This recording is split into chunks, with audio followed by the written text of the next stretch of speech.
येवती येथील शाळेतील सर्व विद्यार्थी पालक शाळेतून यांची चालत निसर्गातील दिसून येणारी वनस्पती पिके इत्यादीची माहिती घेत साई मंदिरात पोहोचली। यानंतर मंदिरात सर्वांनी दर्शन घेतले। यावेळी रोपवाटीचे मालक जंगले यांनी विद्यार्थ्यांना उत्कृष्ट सेवा दिली।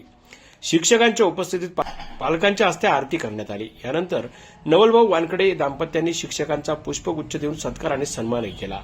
यावेळी बोलताना ईश्वर मंडावरे यांनी साई चरित्र मुलांना समजावून सांगितले, तर दिलीप जवरे यांनी रोपवाटिका आणि रोपविषयी सविस्तर माहिती दिली।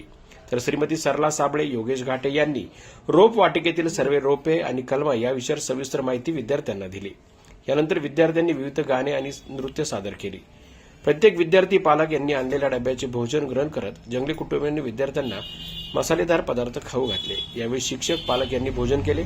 या क्षेत्रभेटीत शालेय व्यवस्थापन समिती अध्यक्ष मनोज माळी, नवलभाऊ माळी, उपाध्यक्ष मीरा पाटील, ज्योती वानकडे, श्रीमती आसमा मॅडम, लक्ष्मी माळी, अनेक पालक माता उपस्थित होते।